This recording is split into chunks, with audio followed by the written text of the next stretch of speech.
आप सबकी डिमांड पर हम इस वीडियो में आज लेकर आए हैं एक ऐसा पर्सनालिटी डिसऑर्डर जो यदि आप ध्यान से गौर करेंगे तो हर घर में एक ऐसा इंसान ज़रूर होता है। तो और वो इंसान जिसने पूरे घर में सबकी ही मट्टी पलीत की हुई होती है, तो उसको कहते हैं narcissistic personality disorder. Narcissistic personality disorder में लोगों के क्या लक्षण होते हैं? ये इस तरीके के लक्षण होते हैं कि ये जो लोग होते हैं, इस तरीके के लोग बहुत ज़्यादा आत्ममुग्ध होते हैं। इन लोगों को कभी भी पूरी लाइफ ये लोग कभी चेंज नहीं हो सकते। और इन लोगों की एक मेन क्वालिटी, एक मेन लक्षण क्या होता है कि ये लोग दूसरे की ज़िंदगी को पूरा नर्क बना देते हैं। ये जानबूझ के कोई एक ऐसा ट्रिगर ढूंढते हैं, कोई एक ऐसा इंसान देखते हैं, एक ऐसा शिकार ढूंढते हैं जो इनसे किसी भी तरीके से कम हो, और ये उसकी इमोशनल कमज़ोरी का, किसी भी तरीके की कमज़ोरी का फ़ायदा उठा लेते हैं और उसी कमज़ोरी की आड़ में इनकी ज़िंदगी को बद से बदतर बनाने में कोई कसर नहीं छोड़ते। और इन लोगों में बिल्कुल भी इमोशन, सिंपैथी, एम्पैथी वाली फीलिंग्स दूर दूर तक कहीं नहीं होती हैं। लेकिन हाँ, ऐसा ज़रूर है कि ये लोग उन्हीं लोगों को अपना शिकार बनाते हैं जो लोग, इनको लगता है कि किसी भी चीज़ में हमसे दब सकते हैं या ये किसी चीज़ में हमसे कम है। ऐसे लोग हमेशा क्या करते हैं कि ये पिटी खेलते हैं, हर समय सेल्फ पिटी, पुअर मी एपिसोड, हर समय अपने को एकदम विक्टिम कार्ड खेलना, हर समय अपने आप को दीन दुखारा बताना, हमेशा वेक टॉक करते हैं। आप इनसे कोई भी बात करोगे तो ये बात को ना सीधे सीधे ना करके इधर उधर घुमाने लगेंगे, और जैसे ही ये पकड़े जाएंगे इनको लगेगा कि सामने वाला मेरे पॉइंट को पकड़ रहा है। ये अपनी बात को ऐसे घुमाएंगे कि सामने वाला खुद कंफ्यूज हो जाएगा कि अच्छा अब तो वो बात हो गई है, मैं उसको छेड़ूं या ना छेड़ूं। और आप जिसको ये अपना शिकार बनाते हैं, वो इंसान कोई भी अच्छे से अच्छा आइडिया दे, उसकी हर बात को ये लोग काटेंगे, बात पूरी ही नहीं होने देंगे, हर बात में उसका मजाक बनाना, हर बात में उसकी बात को लेट डाउन करना, उसकी बात को काटना, ये सारी चीज़ें। और ये बहुत डोमिनेंट टाइप की पर्सनालिटी होती है। जब ये देखते हैं कि इनका ये विक्टिम कार्ड भी नहीं चल पा रहा और इनकी पूरी मैनिपुलेशंस भी नहीं चल पा रही, तो इनका एक आखिरी हथियार होता है जिसमें ये बहुत रोते हैं या फिर अपनी आवाज़ को बहुत हाई कर लेते हैं, बिल्कुल हाई पिच पे शोर मचाना शुरू कर देते हैं। और इसके सिवाय ये लोग बहुत ओवरली डिफेंसिव होते हैं। जब ये पकड़े जाते हैं तो ये अपने डिफेंस के लिए साम दाम दंड भेद हर एक टेक्निक का यूज़ करते हैं। कभी कभी तो मतलब इतना ज़्यादा होते हैं कि ये लोग हाथापाई, गाली गलौज, चीखना चिल्लाना या बहुत ही ज़्यादा वॉयलेंस पर भी उतर जाते हैं। और उन सब के बावजूद इनका एक फिक्स डायलॉग होता है कि मैंने तो कहा ही क्या है, मैं तो किसी से कुछ कहता ही नहीं या कहती नहीं, मेरी तो किस्मत ही खराब है। और जब इन लोगों को समझाने की कोशिश की जाए तो इनका फिक्स डायलॉग्स होते हैं, जैसे कि अरे तुम्हें क्या पता, जिसके पैरों में भिवाई पड़ती है वही जानता है, कहता ना जिसके पैर ना पड़ी भिवाई वो क्या जाने पीर भराई। अरे अगर तुम्हें हमारे जैसा पार्टनर मिलता तब तुम्हें पता चलता, दूर से तो सभी अच्छे लगते हैं, दूर के ढोल तो सुहावने होते हैं। तो इस तरीके के डायलॉग्स ये लोग अक्सर करते हैं और ये हमेशा दूसरे इंसान को कंफ्यूज करते हैं। जिसको ये अपना शिकार बनाते हैं उसके लिए बहुत एक्सट्रीम तक ये उसको कभी भी खुश नहीं देख सकते। अगर वो देखते हैं कि वो हल्का सा भी, उसको कोई भी खुशी का एक ऐसा मौका मिल रहा है, तो कहीं ना कहीं से घुमा फिरा के उस पर्सन को नीचा ज़रूर दिखाएंगे। जिसके लिए मैं एक उदाहरण के उसमें बताती हूँ कि मेरे पास एक केस आया, तो जिसमें जो हस्बैंड थे वो बहुत सीधे थे और जो वाइफ थी वो बिल्कुल नार्सिसिस्टिक थी। तो हस्बैंड जब भी किसी से कोई बात करती है तो उनको लगता है ये तो समझदारी की बात कर रहे हैं, कहीं ऐसा ना हो कि लोग इनसे इन्फ्लुएंस हो जाए। तो बीच में बात, अरे छोड़ो तुम्हारी तो बात ही क्या है, तुम्हारी तो बात ही क्या है, तुमसे तो बात ही करनी बेकार है, तुम्हें अकल ही कितनी है। इस तरीके के कह के वो सामने वाले का पूरा ध्यान अपनी बातों में खींच लेती और उस पर्सन को जितनी बार भी वो मुंह खोलती उतनी बार लेट डाउन कर देती। हर एक बात को काटना और हर एक बात को नीचा दिखाना और जानबूझ के इस तरीके की चीज़ें करना, हर एक बात में ओवर रिएक्ट करना, ओवर स्मार्ट बनना, विक्टिमहुड खेलना, दूसरे को हर समय कंफ्यूज रखना। और ये लोग क्या करते हैं कि अपने आप ना गियर इतनी जल्दी चेंज करते हैं कि जितनी जल्दी गाड़ी का गियर भी चेंज नहीं हो सकता, उससे जल्दी ये लोग अपना मूड स्विंग और अपना गियर चेंज करते हैं। और जब इन्हें लगता है कि अभी दूसरे लोगों ने भी मेरी गलती पकड़ ली है, उसके बाद ये लोग भैया साइलेंट ट्रीटमेंट देते हैं। बिल्कुल चुप होके एक ऐसा सन्नाटा कर देना कि ऐसा लगे कि भैया घर में क्या मातम हो रहा है। और ये लोग बिल्कुल साइलेंट जोन में चले जाते हैं जब तक कि सामने वाला खुद ही इनसे ना बोले। तो क्योंकि ये लोग अपनी सो कॉल्ड ईगो को बहुत हाई दिखाते हैं कि मेरे को किसी की ज़रूरत नहीं है। ये लोग हमेशा इस तरीके के लोग होते हैं, बिल्कुल अनप्रेडिक्टेबल बिहेवियर होता है।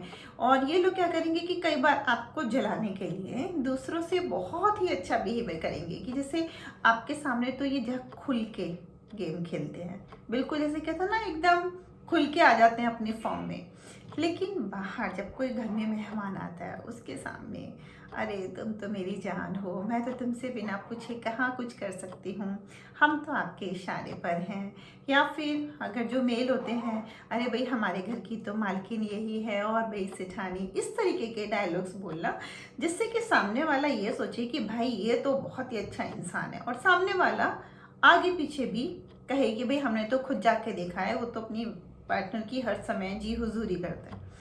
और सामने आने पर, उसके चले जाने के बाद ये लोग अपना जो रंग दिखाते हैं, तो डबल साइडेड लोग होते हैं, जैसे कहते हैं ना, एकदम गिरगिट से भी जल्दी रंग बदलने वाले लोग होते हैं। तो हमें ये देखना है कि इस तरीके के नार्सिसिस्टिक लोग, जो कि अपने आप में कभी भी गलत नहीं होते, इनका सबसे बड़ा लक्षण होता है कि ये कभी भी गलत नहीं होते। और ये जो रिलेशनशिप होती है ना नार्सिसिस्टिक लोगों के साथ, हमेशा वन साइडेड होती है। एक इंसान नार्सिसिस्टिक होता है और हमेशा दूसरा इंसान सिर्फ रिश्ते को निभाने के लिए रिश्ते को खींचता रहता है। और ये लोग वर्बल मेंटल अब्यूज़ तो करते ही हैं, उसके साथ साथ ये लोग, सबसे ज़्यादा ट्रस्ट इश्यू इनके साथ रहता है कि ये लोग क्या करते हैं कि आपको कहीं भी एक्सप्लॉइट कर देंगे, किसी के सामने भी। तो ये ट्रस्टवर्दी बिल्कुल नहीं होते। तो अगर आपको ये सारे लक्षण सुनकर लगता है कि भाई हमारे इर्द गिर्द कोई ना कोई बंदा तो ऐसा है जो नार्सिसिस्टिक है, तो उसका मैं एक एग्जांपल यहाँ पे आपको और बताती हूँ। एक महिला है जो बहुत ज़्यादा नार्सिसिस्टिक है, उनके हस्बैंड हमारे पास आए थे। तो उनके हस्बैंड ने बोला कि मैम आप दिन में यूजुअली कितनी बार, मतलब एक इंसान कितनी बार वॉशरूम हो आता होगा? तो हमने कहा भाई इतनी बार। तो उन्होंने बोला कि मैम अगर मैं 3 बार भी चला जाता हूँ तो तीसरी बार में मेरे को बहुत ज़्यादा मेरे साथ एब्यूज़ होता है और बहुत ज़्यादा मुझे गालियाँ पड़ती हैं कि मतलब क्यों जाना है वॉशरूम भी, तीसरी बार भी क्यों जाना है। अगर मैं खाना खाते समय 2 बार पानी पी लूँ तो दूसरी बार में मेरे को बहुत गालियाँ सुननी पड़ती हैं कि मतलब खाना खाते समय पानी क्यों पीना है, कि मुझे हर एक चीज़ में बहुत टोका टाकी, बहुत ज़्यादा, बहुत ही बुरी स्थिति है। तो जब आप देख लें कि सामने वाला पूरी तरीके से बंदा नार्सिसिस्टिक है, सिर्फ वो अपने आप में सही है, बाकी सारी दुनिया गलत है और उस पर किसी भी चीज़ का कोई भी असर नहीं होने वाला, तो ऐसे बंदों के साथ हम डील कैसे करें, ये एक बहुत बड़ी समस्या हो जाती है। ज़्यादातर लोग उसमें क्या करते हैं कि सरेंडर कर देते हैं और सोचते हैं कि भैया हम तो क्या बोले, ये तो किसी की सुनते ही नहीं। तो वहाँ पे ऐसे लोगों के साथ जब भी आप डील करें तो कुछ चीज़ों का बिल्कुल ध्यान रखें कि जब ऐसे लोगों के साथ आपको डील करना हो, ध्यान रखें ऐसे लोग उनके साथ ही उन्हीं को अपना ट्रिगर, उन्हीं को अपना मेन शिकार बनाते हैं जो इनसे कमज़ोर होते हैं। सबसे पहली शर्त ये है कि आप अपने आप को फिनेंशियली बिल्कुल स्ट्रांग रखो। जैसे जैसे आप फिनेंशियली स्ट्रांग होंगे और अपने आप को हर एक चीज़ में इंडिपेंडेंट दिखाएंगे, आपके मन में कितनी भी उथल पुथल है लेकिन इन लोगों को दिखाएंगे कि हम किसी बंधन में नहीं हैं, अगर आप रिश्ता ख़त्म करने में हो तो हम आपसे पहले उस चीज़ के लिए राज़ी हैं।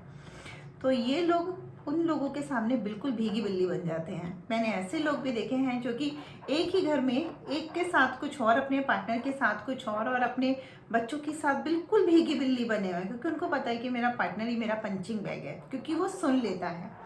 तो वहाँ पे आपको क्या करना है कि वहाँ पे उन लोगों को सबसे पहले अपनी एक लिमिट, अपनी एक बाउंड्री तय करके बतानी है कि देखिए भाई मेरी बाउंड्री ये है और आपकी बाउंड्री ये है ना, मैं आपकी बाउंड्री में हस्तक्षेप करूँगी, स्पेस दीजिए और स्पेस लीजिए। उनको ये चीज़ बिल्कुल क्लियर कट हमें समझा देनी है।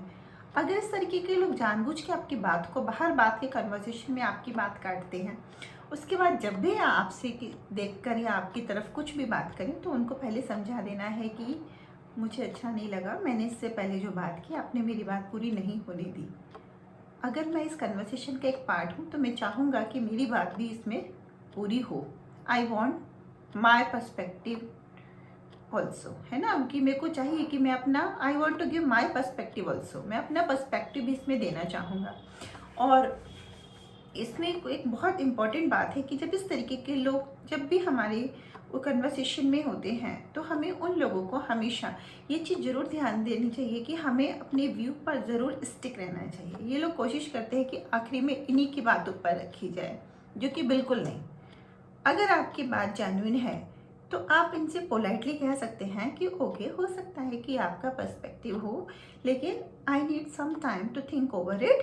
तब तक मैं अभी अपनी बात के साथ ही जाना चाहूँगा या मैं अपनी बात के साथ ही जाना चाहूँगी। और इसके साथ आप ऐसा भी कुछ बोल सकते हैं कि okay, I can understand your feeling but कह के आप छोड़ दीजिए। ये बट ना बड़ा कामयाब होता है, बहुत बहुत कुछ कर देता है एक बट। और इन लोगों के साथ आप नो कहना सीखिए। जिसे ही आप देखें कि ये लोग आपको किसी भी अनड्यू चीज़ के लिए फोर्स कर रहे हैं या अपनी बात को ज़बरदस्ती मनवा रहे हैं, तो आपको पता होना चाहिए कि हमको यहाँ पर असर्टिव होना है। जो चीज़ नहीं है उसके लिए हाँ नहीं करनी है। अगर कोई चीज़ नहीं है तो आप इनको बताइए कि देखिए, हो सकता है आप सही कह रहे हो, लेकिन मेरी तरफ से ये चीज़ बिल्कुल भी ऐसा नहीं है, मेरी सोच ऐसी नहीं है, मैं इस चीज़ में इन नहीं हूँ, इस चीज़ में आपके साथ सहमत नहीं हूँ। ठीक है। और अगर मान लो ऐसे लोग आपसे आप कुछ काम करे आपने तो बेफिजूल की बात कर दी, हर समय आपको लेट डाउन करे, अरे आप वहाँ बात कर रहे थे, ये चीज़ ऐसे नहीं ऐसे करनी चाहिए थी, तो इन लोगों से सीधा पूछिए कि अच्छा आप बताएं, आप मुझे अपना एक्सपर्ट आइडिया दीजिए, फिर मैं आपकी वाली बात करूँगा। क्योंकि इन लोगों में बिल्कुल बुद्धि नहीं होती है और ये बोल बस बोलना जानते हैं। तो जैसे ही आप इनसे कहेंगे ना, ये लोग पीछे हट जाएंगे और वहीं इनके फिक्स डायलॉग, अरे मैं क्या कहूँ, मुझे क्या, जैसे मर्जी वैसे करो। तो वहाँ पे ये लोग इस तरीके के डिफेंस मैकेनिज्म में आ जाते हैं और इस तरीके की बातें करने लगते हैं।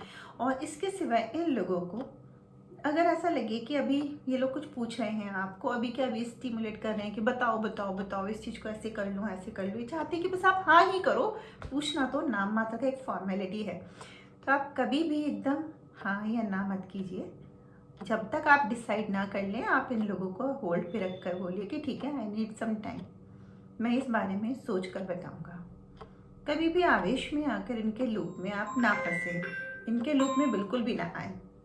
और अगर ये लोग इस तरीके के कोई डायलॉग बोले, अरे तुम तो ना बहुत ही अभी वियर्ड लग रही हो, बहुत मोटी हो गई हो, बहुत ऐसी हो गई हो, तो हंस के बोल दो हाँ कैसी भी हूँ, टेढ़ी हूँ पर तेरी हूँ।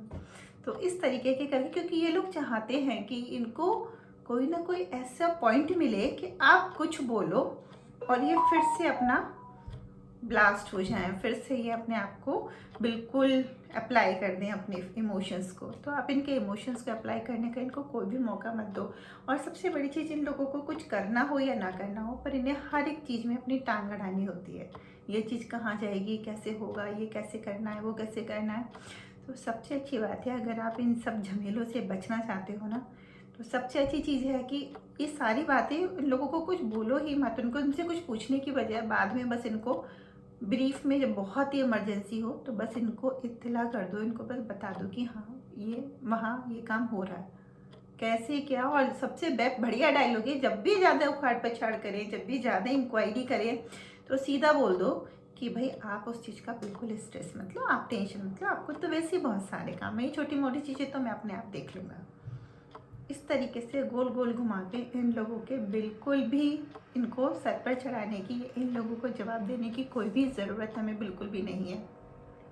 बीच बीच में आप इनको थोड़ा बहुत अप्रिशिएट भी करते रहिए, लेकिन अप्रिशिएट के साथ साथ जैसे अप्रिशिएशन इस तरीके से कि देखो आज मुझे बड़ा अच्छा लगा, तुमने मेरी सारी बात बहुत ध्यान से सुनी। अगर हम बीच बीच में ऐसा कहेंगे तो थोड़ा ये लोग उस चीज़ से मोटिवेट भी होते हैं। और इन लोगों के साथ बात करते समय हमेशा कॉन्शियस रहिए, अलर्ट रहिए। और ये आपको जितने भी मौके दें, आप हर एक लूप में मत फंसिए, अपने आप को गोल गोल बचा बचा कर मैनिपुलेशन से बचा लीजिए। और ये आपसे जो भी आपके ऊपर जब भी ये पूरा एक्सप्लोजन करना चाहें, आप कोशिश करिए कूल रह के, समझ जाइए कि इस समय ये मुझे फिर से पंचिंग बैग की तरह यूज़ करना चाह रहा है या चाह रही है। तो अपने आप को उन चीज़ों से दूर रखिए और ऐसे लोगों से इमोशनली अटैच होने की जगह सिर्फ अपने मन में इमोशनली डिटैच हो जाइए। Emotional divorce. और मन में एक चीज़ सोच लीजिए कि ये क्या कह रहा है मुझे नहीं पता, कुछ शब्द मेरे चारों ओर आ रहे हैं और वो शब्द let the things come let the things go, वो शब्द आ रहे हैं और जा रहे हैं, मेरा उन शब्दों से कोई लेना देना नहीं है। उन इमोशंस को अपने आप से अलग रख के देखिए। तो अगर आप ये सब चीज़ें करेंगे, आप इनकी बातों में कोई इन्वॉल्व नहीं होंगे। अगर ये कोई बात कह रही हैं तो आप आराम से उस बात को गोल-मोल करके टाल देंगे। बस इसी तरीके का जवाब दे देंगे कि भई आप उस चीज़ का स्ट्रेस मत लो, वो मैं खुद देख लूँगा। आप बिल्कुल टेंशन मत लो यार, तुम्हारे पास तो वैसे ही इतनी टेंशन है। तो इस तरीके से बिना कुछ कहे आप इनके साथ बहुत अच्छे से डील कर सकते हैं और इनसे साथ रहते हुए भी थोड़ा-सा इन्वॉल्वमेंट कम रहे, दूरी बना के रखें और अपने आप को सुरक्षित रखें, क्योंकि आप इन लोगों को कभी भी सुधार नहीं सकते। लेकिन मिनिमम इंटरेक्शन और मिनिमम उन लोगों को रिएक्शन देकर आप अपने आप को सेफ ज़रूर कर सकते हैं। अगर आप ये करेंगे तो आप देखेंगे कि जो एक्सप्लोज़न आपके पास दिन में पहले 10 बार होता था, धीरे-धीरे वो कम होना शुरू हो जाएगा। अगर आप ध्यान से देखेंगे तो आपके और आपके जानकारों के बहुत सारे रिलेटिव के साथ हर घर में कहीं न कहीं एक ऐसा नार्सिसिस्टिक राक्षस ज़रूर होता है। तो आपकी एक वीडियो की शेयरिंग शायद आपके रिलेटिव की या डियर वंस की बहुत बड़ी हेल्प कर सकती है। तो मेरे इस वीडियो को अभी के अभी लाइक, शेयर और कमेंट ज़रूर करें कि क्या आपके घर में भी कोई नार्सिसिस्टिक है या आप किसी नार्सिसिस्टिक को जानते हैं, या फिर आपको ये वीडियो कैसी लगी। अगर आप लाइक कमेंट करेंगे तो मेरे को पता चलेगा कि आप हमारी वीडियोस को कितना पसंद कर रहे हैं और आप आगे किस टॉपिक पर वीडियो देखना चाहते हैं। तो इस वीडियो को लाइक, शेयर और कमेंट करना ना भूलिए।